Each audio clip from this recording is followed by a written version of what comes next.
Welcome back to the deep dive. You know, if you're trying to navigate life in the 21st century, it just feels relentless sometimes, doesn't it? Oh, absolutely. The pressure to perform, to focus, to learn faster, it seems like it increases every single year. Exactly. And with that pressure comes this really seductive idea, this concept of the smart pill, something simple you can take to unlock your brain's full potential. It's everywhere. Modern culture, especially online, is just obsessed with optimization. How to be your best self 204/7, basically. Or at least 127. Right, Yes. exactly. And that intense drive creates this huge appetite, this market for anything that promises a shortcut, a chemical fix for brain fog or fuzzy memory, or just getting that competitive edge. Yeah, you see it everywhere. Silicon Valley types with their complex morning stacks of pills and powders, right down to students maybe grabbing something stronger than coffee to pull an all-nighter. Millions of people are turning to these substances, these nootropics. That's the broad term, yes, nootropics. But the marketing around them is incredibly polished, isn't it? Glossy is the word. And the personal stories, the testimonials, they're often really enthusiastic. People feel like they work. They do, but the science, that's often a very different story. It can be much, much murkier. And that's precisely what we're diving into today. Exactly. Our mission here is to give you a shortcut, essentially, to being genuinely well-informed on this whole landscape. We want to move past the flashy ads and the hopeful anecdotes. Ask the tough questions. The critical questions, yes, like, do these compounds actually enhance cognitive performance in someone who's already healthy? What does the hard, objective scientific data really show us? And maybe the most important question, what's the trade-off? What are the risks, especially when we think about using these things long-term? That's crucial. So this deep dive is about distinguishing between cognitive supports that have some real science behind them and, well, what might just be very cleverly marketed snake oil. Okay, so let's start at the very beginning. Because that term, nootropic, it's kind of been stretched way beyond its original meaning, hasn't it? Oh, massively. It's almost been hijacked by the supplement industry. To really understand it, you have to go back. Back to the source. Back to 1972. There was a Romanian chemist, Dr. Corneliu Gerdia. He synthesized the very first compound that was officially called a nootropic. And that was piracetam. That was piracetam, yes. But Gerdia didn't just create a drug and slap a label on it. He actually developed a whole set of criteria, almost like a philosophical framework, for what a true nootropic should be, what it should accomplish for the brain. Okay, so it wasn't just about feeling a bit more awake or focused. He had specific standards. Very specific and quite rigorous standards. These were his non-negotiables. Let's break them down. What was the first one? First, the substance absolutely had to be proven to enhance learning and memory. Not just subjective feelings, but actual measurable improvements in acquiring and retaining information. Okay, enhances learning and memory. Makes sense. What's number two? Second, it needed to provide genuine neuroprotection. This means it should shield the brain from harm. Harm like what? Well, physical injury, like say from electroshock therapy in experimental models, or chemical injury protecting neurons from certain toxins. It had to make the brain more robust. Right, so defensive capabilities too. Interesting. And the third criterion? The third was about resilience. The compound had to enhance the resistance of learned behaviors and cognitive functions against disruptive conditions. Meaning, like, helping you stay focused even if you're stressed or tired. Exactly. Maintaining performance under pressure, essentially. Preventing things like stress or lack of oxygen from completely derailing your cognitive processes. That's a tall order. It's asking for a lot more than just a stimulant effect. Yes. And then there's the fourth rule, which is arguably the most critical, especially when you look at the market today. Safety. Safety. The substance must have few or ideally no side effects and possess extremely low toxicity. Gerdia was very clear.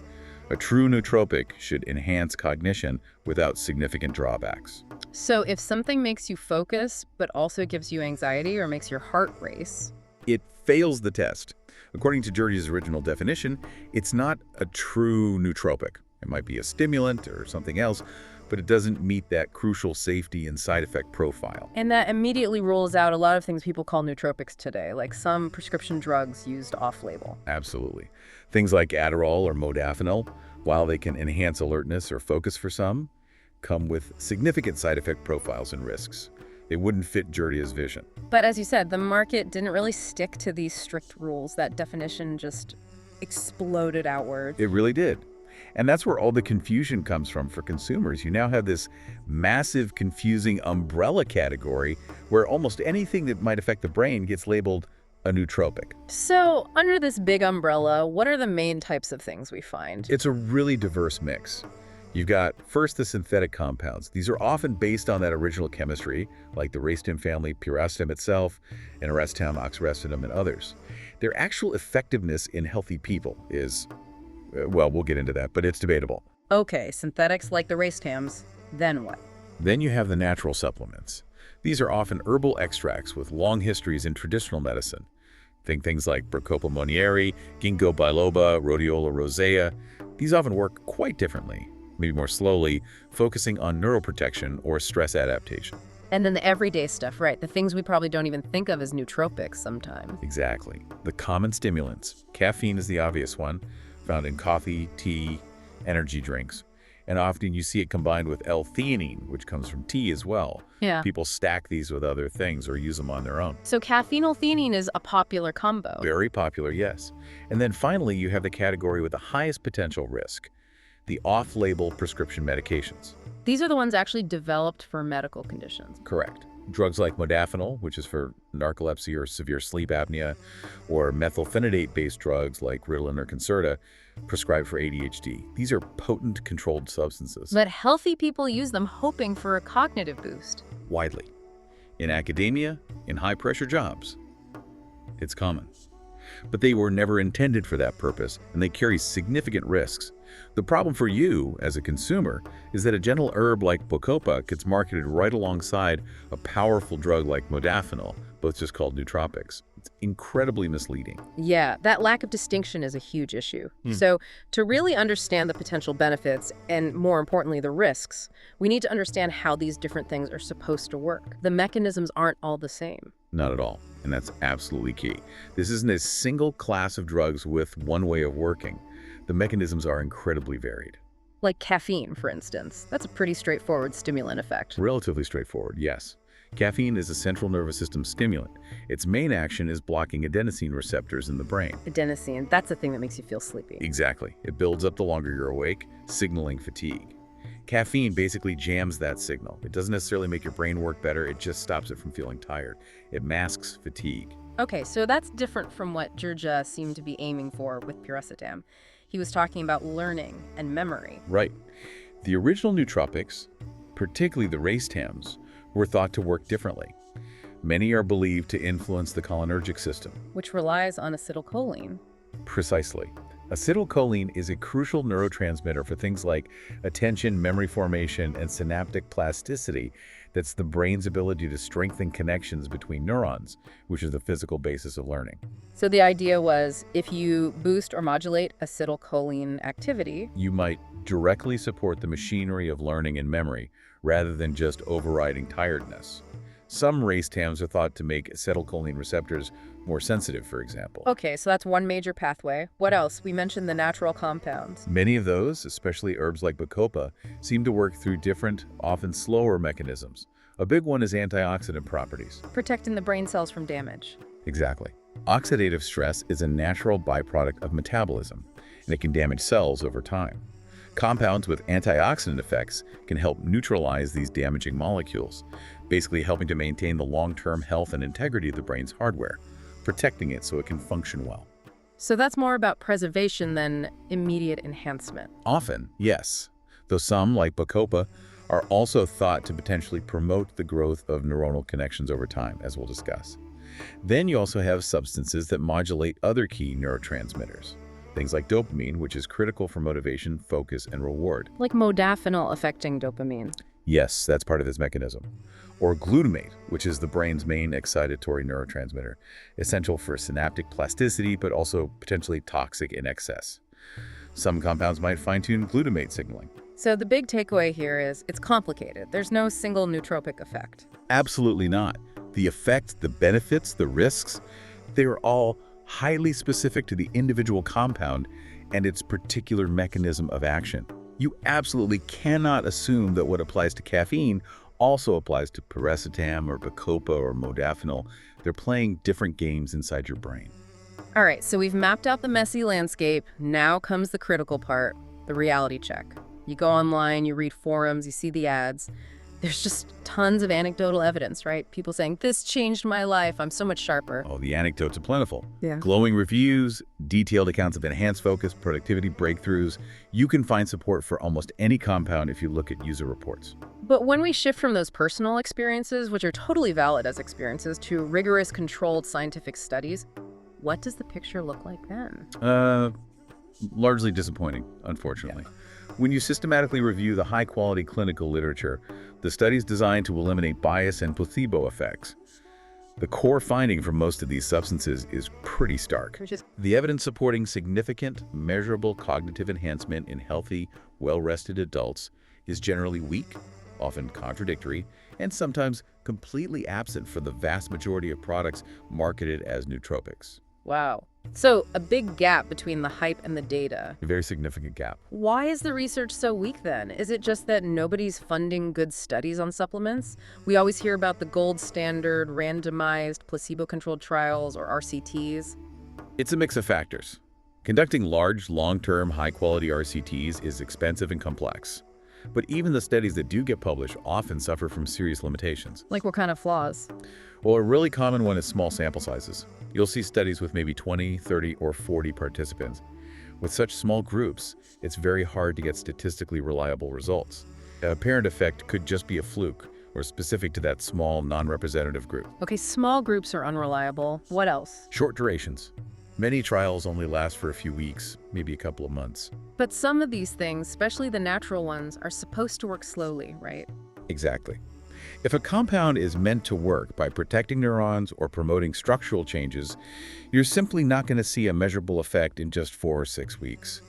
These short trials are almost guaranteed to miss any potential long-term benefit. And they also miss long-term risks? Critically, yes. They tell you almost nothing about safety over months or years of use. Then there are often methodological flaws. Maybe the cognitive tests used aren't appropriate, or the statistical analysis is weak, or the study isn't properly blinded, meaning people might know if they're getting the real thing or a sugar pill. So even when a study does report a positive effect, maybe a slight improvement on some brain test, does that actually mean anything in the real world? Like, will it help you get a promotion or learn Spanish? That's a great question. Often the answer is probably not. When researchers look closely at the magnitude of the effect, how big the difference is between the nootropic group and the placebo group, it's frequently tiny. Statistically significant, but practically meaningless. Pretty much. You might see a, say, 3% faster reaction time on a very specific artificial computer task. Does that translate to writing a better report or having a more creative idea? Unlikely. It's often such a subtle nudge that it probably wouldn't confer any noticeable real-world advantage. So the overall scientific consensus on claims of major cognitive enhancement in healthy people is skeptical. Deeply skeptical. Experts who review this field consistently conclude that the evidence for profound benefits in healthy individuals is weak, limited, or inconclusive for most compounds. Okay, that brings us crashing into the safety gap. If the studies are mostly short-term, what do we know about people taking these things, especially the synthetic ones, day in and day out for years? The biohackers with their daily stacks. This is probably the single biggest concern from a public health perspective. We have virtually no reliable long-term data on the safety of chronic use for many of these substances, especially the newer synthetics or complex mixtures. We just don't know what they do over time. We don't. We don't fully understand how they're metabolized over long periods, whether they or their byproducts accumulate in the body or brain, or what subtle cumulative changes they might be inducing in neural structure or function. And people are often mixing things, right? Taking multiple compounds at once. Yes, that's another huge unknown. Someone might be taking something to boost acetylcholine, something else affecting dopamine, maybe an herb for stress. You're hitting multiple complex systems simultaneously. The potential for unforeseen interactions and compounding risks is enormous and completely unstudied. The sources we looked at were very clear about a common mistake people make when thinking about safety. Yes, the crucial logical point. Absence of evidence of harm is not evidence of safety. Absence of evidence of harm is not evidence of safety. Just because a 6-week trial didn't report any major side effects doesn't mean a compound is safe to take every day for 10 years. It just means nobody looked for 10 years. Precisely. The brain maintains a very delicate balance, a homeostasis. continuously pushing neurotransmitter systems in one direction or another with potent chemicals, without understanding the long-term downstream consequences. It's essentially a large-scale, uncontrolled experiment. It's a gamble. And layered on top of all this uncertainty is the human mind itself. The power of belief. Hugely important. The placebo effect. It's not just all in your head, is it? No, not at all. The placebo effect is a real, measurable, physiological phenomenon. If you strongly believe that a pill you're taking is going to make you sharper, more focused, more productive, that belief itself can change your behavior and perception. How so? Well, you're likely to pay more attention to the task at hand. You'll probably exert more effort because you expect to perform better. You might feel less anxious because you think you have an edge. And then crucially, you'll likely attribute any success or feeling of productivity to the pill, even if it was just a sugar capsule. So your expectation creates a self-fulfilling prophecy, in a way. Exactly. Creates this compelling illusion of efficacy. It makes you feel sharper, more focused, because your belief system is priming you to be sharper and more focused and to notice those moments more. Which makes it almost impossible for an individual user to know if the effect is biochemical or psychological, right? Without a properly controlled, double-blind, placebo-controlled trial, where neither the participant nor the researcher knows who's getting the real substance, it's incredibly difficult, arguably impossible, to disentangle a true drug effect from the powerful influence of expectation and placebo. Okay, so the overall picture is pretty murky for a lot of these substances. Let's try to bring some clarity by looking at specific compounds or categories where the science is maybe a bit more solid or at least clearer about the risks. Good idea. We can definitely separate things out a bit based on the level of evidence and the known safety profile. Where should we start? Maybe with something that actually seems to have decent backing. Probably the most consistently validated low-risk combination is caffeine and L-Theanine. The coffee and tea combo, essentially. Pretty much. We know caffeine works. It blocks adenosine, makes you feel less tired, more alert. It's effective. But we also know the downsides. Jitters, anxiety, the crash later on. Right. And that's where L-Theanine comes in. It's an amino acid found primarily in green tea. And it smooths out caffeine's rough edges. How does it do that? The thinking is that L-Theanine modulates brainwave activity. Specifically, it seems to promote alpha brainwaves. Alpha waves, that's like the calm, focused state, like meditation. Exactly. It's associated with relaxed alertness. L-Theanine is also thought to interact with GABA receptors, which are inhibitory, helping to calm neuronal firing without causing drowsiness.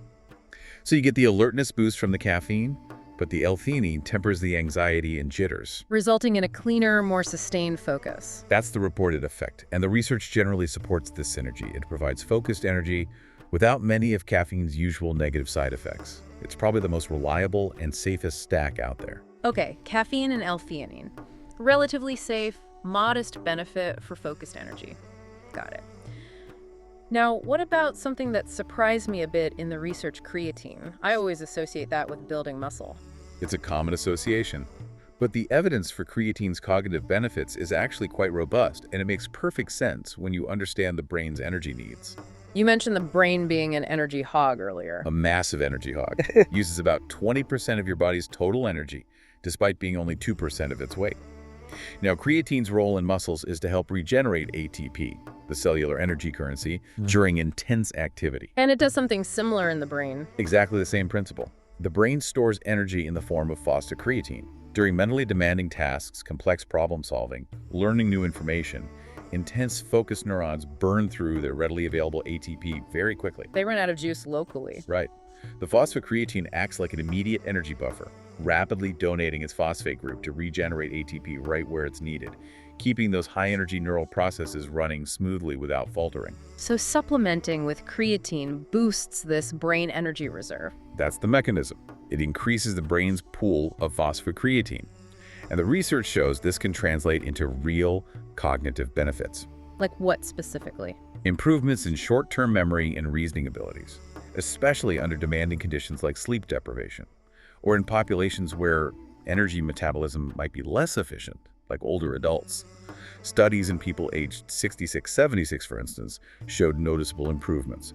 It's fundamentally about enhancing cellular energy supply for brain cells. Interesting. So creatine, safe, well-researched, benefits brain energy metabolism, particularly for memory and reasoning. Okay. Let's shift gears to the herbal side, maybe something like Bacopa. You mentioned it earlier. Bacopa Monnieri, yes. It's a great example of a potential nootropic that works very differently from stimulants or energy boosters. It has a long history in Ayurvedic medicine. And its mechanism is more about protection and maybe repair. Largely, yes. The active compounds are called bacosides. These have well-documented antioxidant effects, protecting neurons from oxidative stress. But there's also evidence suggesting they might promote dendritic growth. Dendrites are the branches on neurons that receive signals. Correct. More branches, more complex connections, potentially leading to enhanced learning and memory capacity over the long term. Some research suggests bacosides might help neurons grow these connections. But you mentioned a big catch with Bacopa. The crucial limitation is time. Bacopa seems to work structurally and protectively.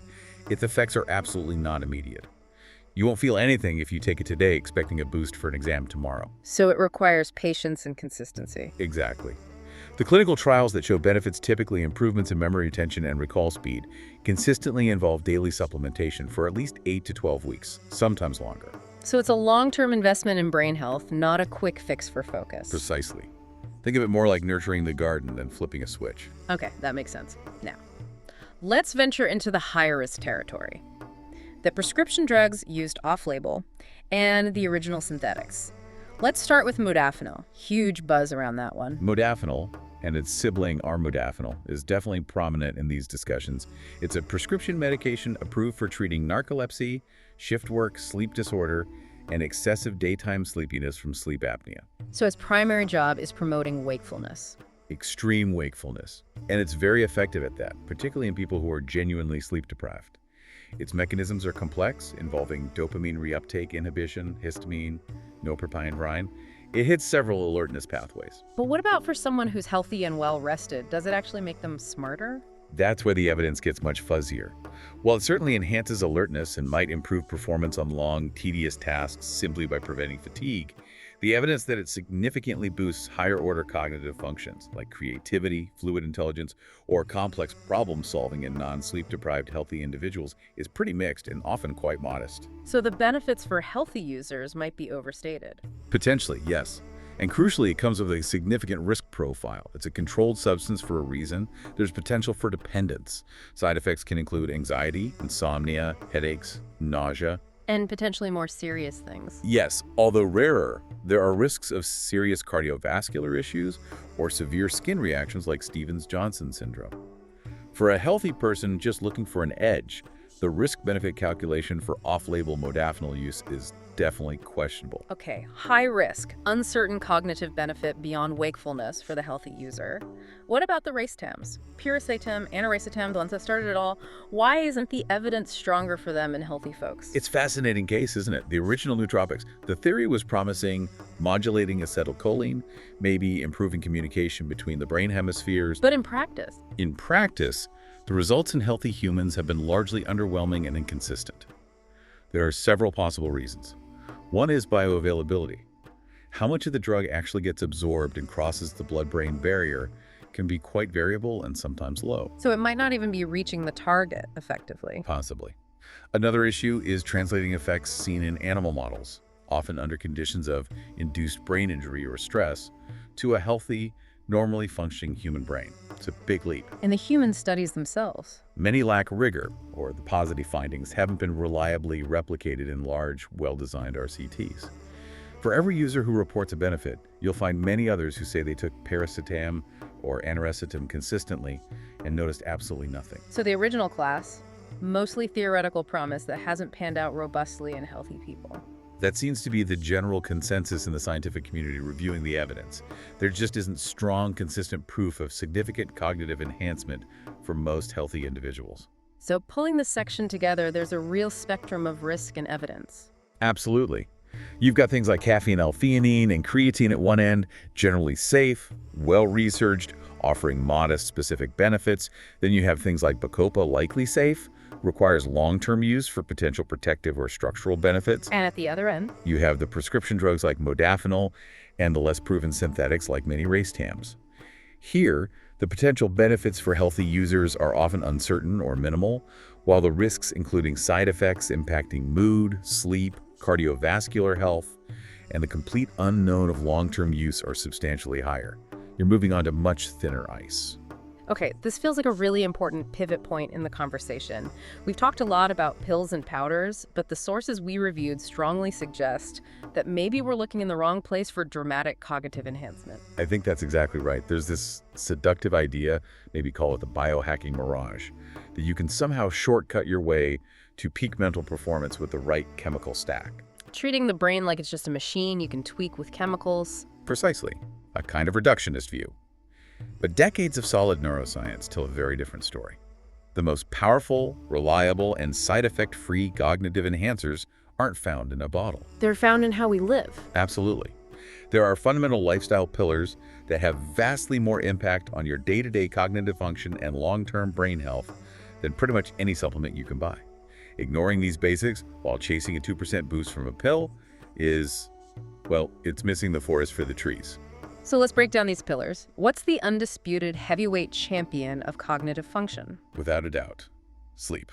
The thing everyone seems willing to sacrifice force when they get busy. Tragically, yes.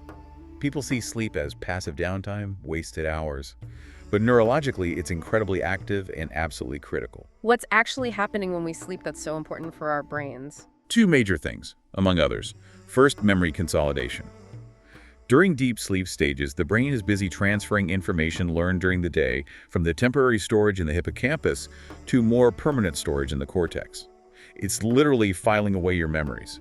If you cut sleep short, that process gets disrupted. So pulling an all-nighter to study is actually counterproductive for learning. Profoundly counterproductive for long-term retention. Yeah. You might cram info short-term, but it won't stick nearly as well. The second critical function is waste clearance. The brain takes out the trash. Literally. Yeah. There's a system called the glymphatic system, which acts like the brain's plumbing. It becomes much more active during sleep, flushing out metabolic waste products that accumulate while you're awake, including things like amyloid beta proteins, which are implicated in Alzheimer's disease. Wow, so chronic sleep deprivation isn't just making you tired, it's potentially preventing memory formation and letting waste build up. Correct. It's probably the single most potent factor causing widespread cognitive impairment, affecting attention, reaction time, decision-making, emotional regulation, everything.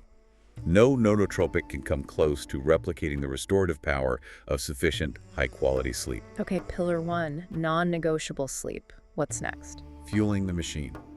Diet. Makes sense. Garbage in, garbage out applies to the brain, too. Absolutely. The brain needs specific nutrients to function optimally.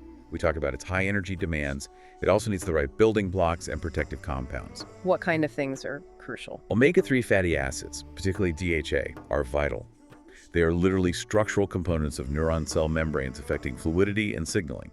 You get those from fatty fish, algae, walnuts, flax seeds. Okay, omega-3s. What else? Antioxidants. Found abundantly in colorful fruits and vegetables, berries, leafy greens, etc. They combat oxidative stress, protecting brain cells from damage.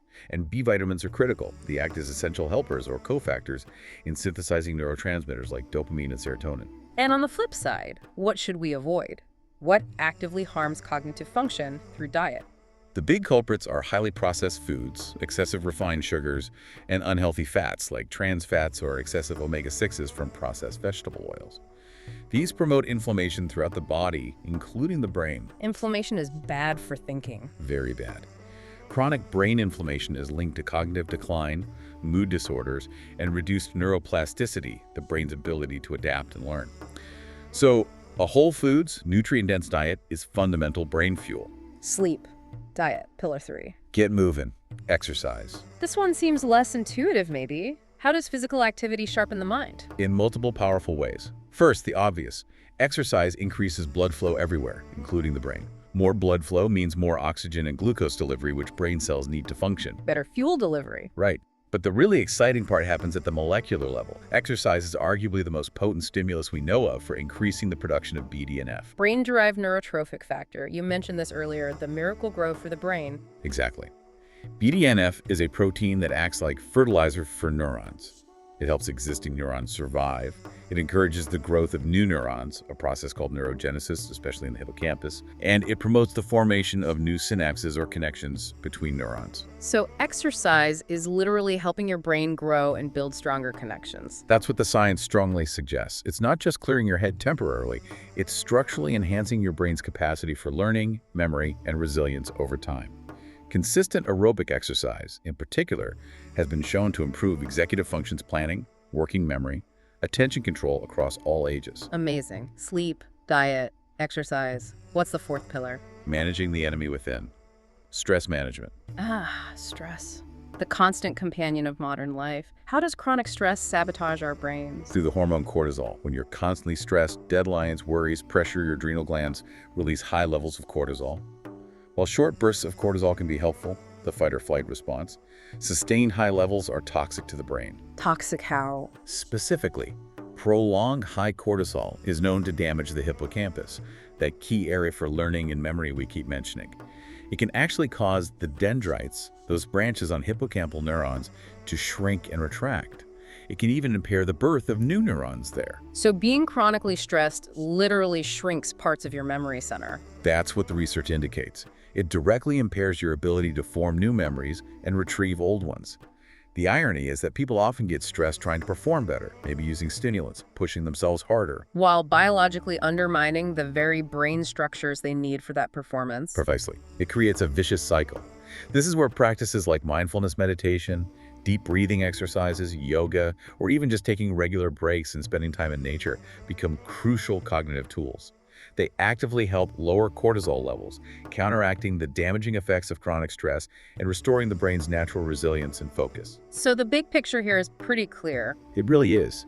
If you're not consistently getting enough sleep, eating a brain-healthy diet, getting regular exercise, and managing your stress levels, then searching for a nootropic supplement is like trying to polish brass on the Titanic.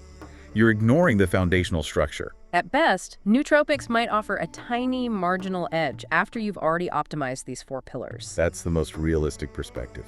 Get the fundamentals right first. They provide vastly greater and more sustainable cognitive benefits than any pill currently available. Okay, so we've covered the science, the mechanisms, the lifestyle factors, but this whole quest for cognitive enhancement for a better brain through chemistry, it also raises some pretty big ethical and social questions, doesn't it? It absolutely does. Beyond just asking, does it work? We have to ask, what are the implications if it does work or if people believe it works? One obvious one is fairness. If a truly effective and safe, smart drug were developed, what happens then? That's the million-dollar question, isn't it? Yep. It immediately brings up issues of socioeconomic disparity. If access to significant cognitive enhancement is tied to who can afford the pill or the treatment. It could massively widen the gap between the haves and the have-nots, not just financially, but cognitively. Exactly. You could create a scenario where cognitive ability itself becomes a purchasable commodity, exacerbating existing inequalities in education, job prospects, and overall life success. It raises profound questions about what constitutes a level playing field. And that leads directly to the comparison people often make. Doping in sports. Is using something like off-label Adderall or Modafinil to get ahead in exams or at work essentially cognitive doping? Is it an unfair advantage? It's a very pertinent comparison. When individuals use potent neural-altering substances, not for a diagnosed medical need, but purely to gain a competitive edge over peers who are relying on their natural abilities and hard work. It does feel like it shifts the nature of the competition. It potentially does. It moves away from rewarding genuine effort, skill acquisition, deep learning, and cognitive resilience, towards rewarding who is willing to take the chemical risks or has access to these substances. Especially in academic settings, it can incentivize short-term performance hacks, like cramming fueled by stimulants, over the actual goal of education, which is sustainable learning and understanding. It kind of devalues the process. It can, yes. It risks turning intellectual or professional pursuits into a kind of neurochemical arms race. There's also a broader cultural impact here, isn't there? The very existence and marketing of this industry sends a message. A powerful message. It implies that our natural human cognitive capacities are somehow insufficient for the demands of modern life, that you need chemical assistance to keep up, to be productive, to be successful. Which can create a lot of pressure and anxiety. Definitely. It fosters this unhealthy culture of relentless productivity and optimization, where rest and normal fluctuations in focus are seen as failures. It suggests that you should always be on, always performing at peak. And that can lead people down a path of dependency, maybe, feeling like they can't function without their stack. That's a real risk. Yeah. By constantly suggesting that external chemical input is necessary for optimal function, the industry can subtly encourage reliance and undermine people's confidence in their innate abilities. It feeds into cycles of overwork, potential dependency, and ultimately burnout, because the expectation of constant peak performance is simply unsustainable biologically. The widespread off-label use of stimulants we talked about seems like a prime example of this whole dynamic in action. It really is. Students or workers feel immense pressure. They see these drugs as a way to cope or get ahead. They prioritize that short-term performance boost, Often overlooking the potential long-term health risks and the fact that they might not be truly learning or developing skills as effectively. Exactly. It becomes about surviving the next deadline or exam, rather than building a resilient, capable mind that can function well sustainably over a lifetime.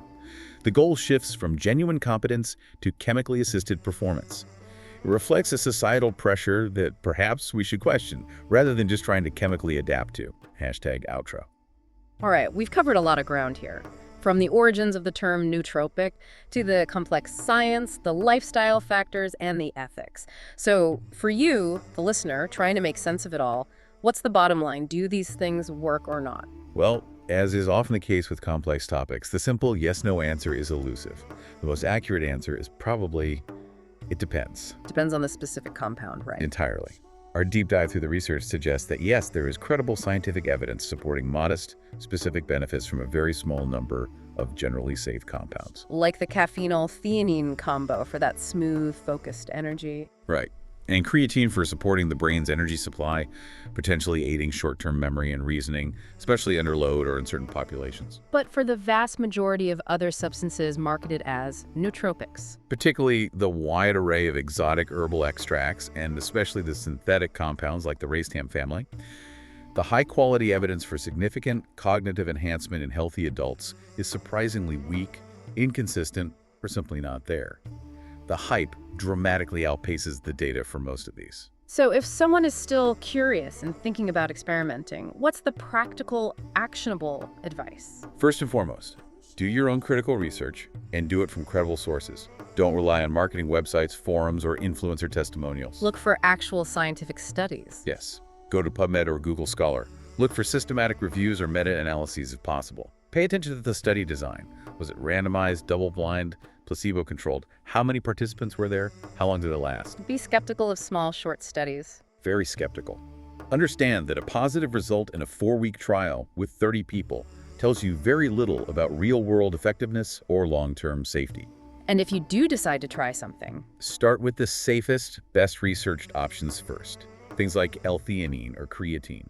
Begin with the lowest potentially effective dose. Don't jump straight into complex stacks or high-risk synthetics, and be honest with yourself about the placebo effect. Okay. That seems like solid, cautious advice. But maybe we can leave our listeners with a final, more provocative thought based on everything we've discussed. I think the most powerful insight that emerges from digging into this topic is this. There really is no magic pill. There's no simple chemical shortcut to cognitive mastery. The search for one might actually be distracting us. It often is. The relentless quest for a better brain shouldn't primarily be a search for the right supplement or drug. It should be a commitment to a holistic, sustainable approach that respects the brain's fundamental biological needs. Which brings us back to those lifestyle pillars. Exactly. So here's the challenge, maybe, for you listening. Before you spend money and take risks on the latest trendy nootropic, ask yourself honestly, have I truly mastered the basics? Am I consistently getting 7-8 hours of quality sleep? Is my diet genuinely supporting my brain health? Am I moving my body regularly? Am I actively managing my stress? Because the biggest gains are likely hiding there. Overwhelmingly so. The most profound, reliable, and lasting cognitive enhancements don't come from a bottle. They come from cultivating a lifestyle that allows your brain to function at its natural, healthy best. They come from a life well lived, or perhaps a life well managed. That's the real path to a better brain.